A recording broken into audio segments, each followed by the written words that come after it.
What's up, guys? This is your captain speaking, and today we're looking at my league starter for Path of Exile Heist.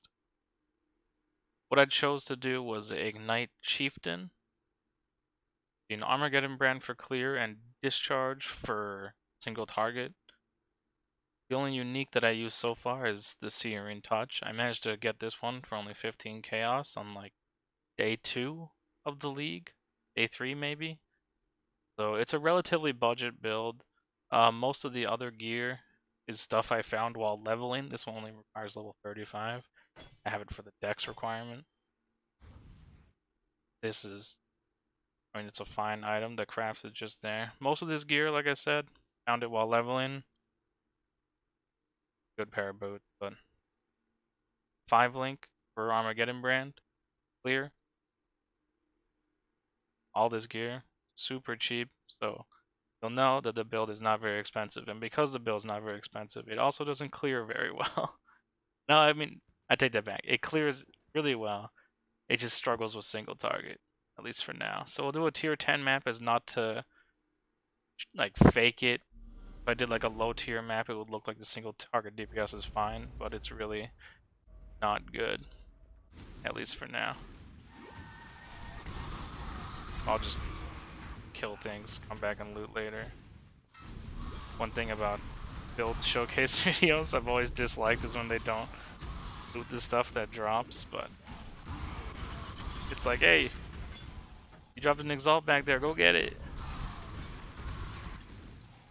So as you can see, most things clear fine, like everything just sort of dies. There's no problems until we get to the boss, and sometimes especially tanky rare. So however, this is a Sea Witches map, and Sea Witches don't have a lot of life in general. General playstyle of the build is you just right click once at a pack and they usually die. So this is the boss damage. See, it's pretty bad, and you do have to kite around a little bit. If you wait for elemental overload, increases the damage of your discharge quite a bit. It's not too bad. This is a increased boss life map, so that's my excuse for it being a little slow. Overall, for just having the Searing Touch for damage the build, I think it's pretty okay. Now you'll get a lot more damage from a league starter as like a trapper or a miner or an archmage character, but this character is fairly defensive. As you can see, I have 8 endurance charges. 8? Just lied. I have 6 endurance charges. And I have glancing blows, 70% fizz block, and 34% spell block. So the spell block is pretty bad. But the block is mostly just there as a secondary thing. I said I was going to go back and loot stuff, but I'm picking it up as I go in. So I lied.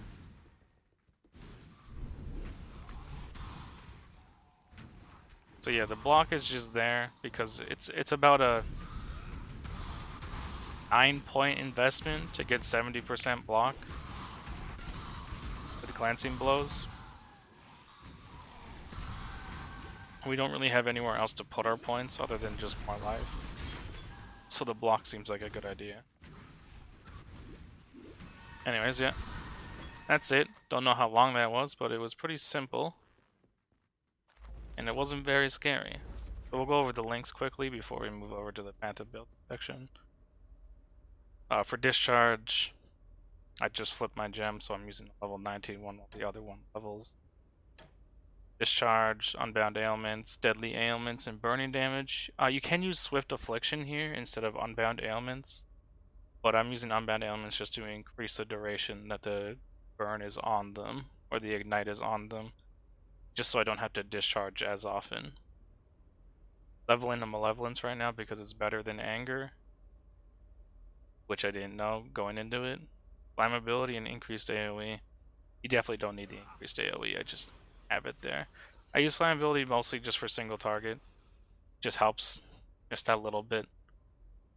For Armageddon brand, it's Armageddon brand, Ignite Proliferation, which is really the only reason that this build can clear so well.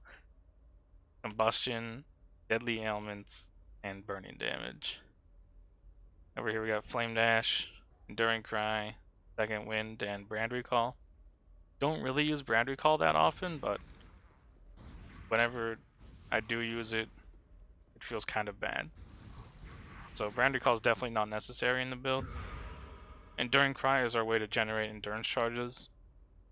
I don't use it on left click because I feel like that's kind of lazy, and it's a really good defensive skill if you use it at the right times. So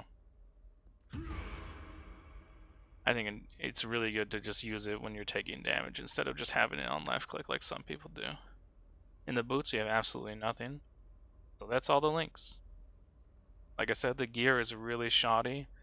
In the next video I'll have gear that is probably a lot better than this, and my damage is going to be way higher. But for a league starter, the budget here is what? A 5-link that I found while leveling, and a 4-link Searing Touch. So I'd put this value of this at about, right now it's like 10C. At league start this was 15C. Yeah, incredibly budget build.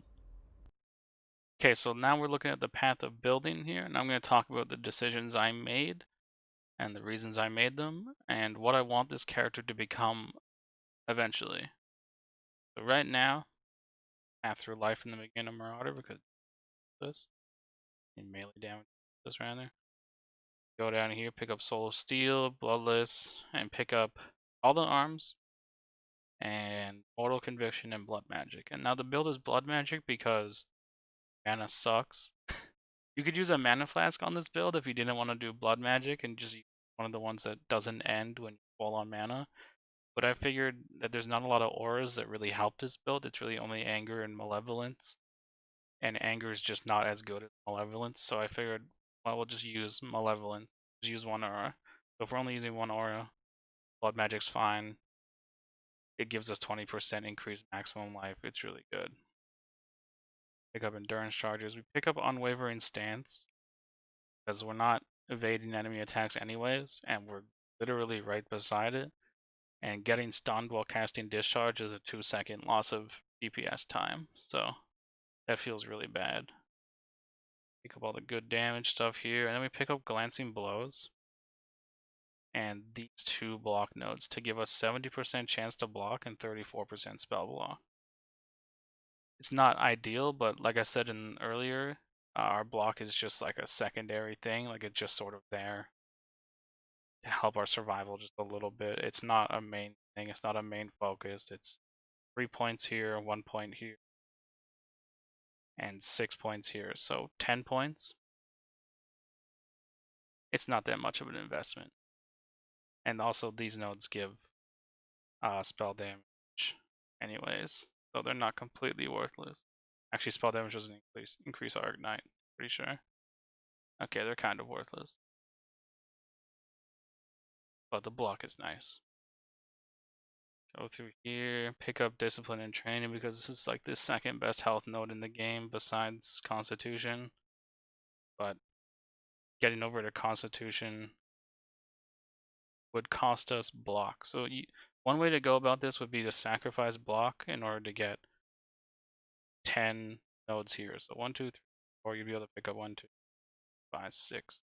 So you'd be able to pick up 20, 34% more maximum life or increased maximum life for the amount of nodes put into block. So if that's something that interests you and you don't want to do block, you could do that. Or you could drop these drop these block nodes, keep glancing blows and just run a roomies, which with a raw rolled one, 20% is the top end, right? So it would put you to 58% chance to block attacks and like a 20% chance to block spells. Doesn't seem that good either, so you'd probably just drop block completely. What else do I take of mention, of note? I mean, obviously you just take all the ignite nodes, all the burning nodes, just so we have a 100% chance to ignite, and that ignites deal the most damage because the focus of the obviously igniting. These are just good fire damage nodes. Even though we don't leech as energy shield, it doesn't really matter. We don't penetrate resistance. It doesn't matter for your ignites, it's only for hits. This is still, what, 45 plus 25, 70% fire damage? 4 points. It's good point efficiency. We're Elemental Overload because scaling crit as a Marauder doesn't really seem good, especially for ignites. It feels like it'd be really difficult to do. So this is just like free 40% damage a lot of the time. We're not taking Runebinder. The only thing Runebinder would help with is like just a little bit of leech, but it's really kind of negligible from what I've tried. A little bit of leech and higher chance of our elemental overload being up during boss fights. That's all it would really do. Excuse me, I was feeling a bit parched. But it's a really basic tree, and the character just hit level 90 today. Haven't really had any problems in maps other than dealing with the Conquerors. The Conquerors are really tanky. I haven't died to any of them, but the fights have been extremely long. You have a lot of life, you have quite a bit of life regen, and if you take damage, that life regen goes up to 50%. So that goes up to like 800 life regen per second. On top of the small amount of leech, and on top of being able to self-cast Enduring Cry whenever you're actually in danger. That's what the build looks like. It's pretty simple, and it works pretty well as a league starter on a low budget. But I have a version of the build that I want it to become, where it basically throws caution out the window, and it just goes for juicy discharges. You know what I'm saying? So we'll check out Cooler Default. So you can see it drops Glancing Blows, drops all the block, saves a bunch of points, picks up this power charge,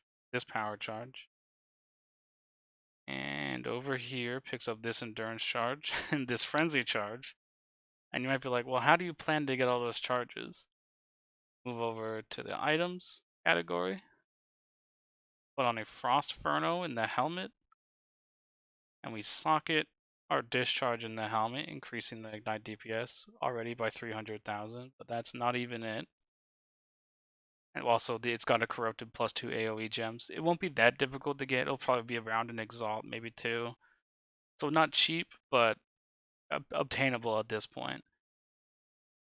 And then we slot on a Feral's Fur. Now, if you're unfamiliar with what Feral's Fur does, it gives you up to your maximum frenzy and power charges every time you gain Cat Stealth, which is going to happen every 12 seconds because you get the Cat Stealth every I don't even know how to explain. You get a rotating buff that changes every 6 seconds. So in 6 seconds, you're in Cat Stealth, and then after that 6 seconds, you're in Cat's something else. I don't really know what it's called. Don't really remember. Then after that other 6 seconds, so it's been another 12 seconds. You get off to your friend. You get all your frenzies and all your powers back. And this build will use 5 power charges, 7 endurance charges thanks to this, and 4 frenzy charges. Now you could anoint another frenzy charge, like frenetic over here, for even more damage. So we go over to calcs here, or configuration. We say that we're using power and frenzy charges. Another trick we do, we have Avatar of Fire, so that all the damage gets converted, or a lot of the damage gets converted over to fire damage. Frost Ferno has Cold to Fire. So now we have 100% cold conversion to fire, thanks to Avatar of Fire and Frost Ferno. And we have 50% lightning conversion to fire. In order to convert the other lightning to fire, we're going to use a Call of the Brotherhood, which converts 40% of lightning damage to cold damage. The order of damage conversion goes physical to lightning, lightning to cold, cold to fire, and then fire to chaos. So any of the damage that we convert will always become fire in the end. So our lightning damage is going to get scaled by lightning damage modifiers or elemental damage modifiers. and then 50% of that's going to be converted to fire, and 40% of that's going to be converted to cold. And then next up in the calculation is going to be cold. And we have 100% of cold as fire. We also have that extra 40% from lightning being converted to cold that is also going to get all the cold damage modifiers, all the elemental damage modifiers, and then with the rest of the cold damage that's being converted to fire, it's going to join that. So we have 140% cold as fire, basically. So the build is going to deal a lot of damage. We see our Ignite DPS is at 1.6 right now, and we can do some more POB things to make it deal even more. The enemy is going to be covered in ash, pretty much always because of our ascendancy. Cover rare, unique enemies in ash for 10 seconds on hit. The enemy is always going to be covered in ash, and we lost Endurance Charge in the past 8 seconds. This is always true if we're casting Discharge, because when you cast Discharge, you lose all your charges, so that's about it when it comes to trying to flub the numbers. We could also curse the enemy inflammability, but that's already enabled, so shouldn't be in the helmet. We're flubbing the numbers a little bit too hard there. I'm gonna disable anger because anger is worse than just running a level 20 malevolence. The Ignite DPS goes up to 2.5 million. And that is using the most aggressive tree possible, right? Dropped block, our life went down 1%, but whatever, you're going to be okay. But now our Ignite DPS is 2.5 mil. And that's really good. There's even more we can do. There's a Hunter Boot mod, which ignites you deal damage 10% faster. That'll up your DPS for your ignites. That's really pretty much it. It'll top out at about 3 million DPS or something if you get like a level 21 discharge instead of a level 19. Yeah, level 21 discharge. It's up to quality on it. Increases the damage even more. All these gems will be level 20.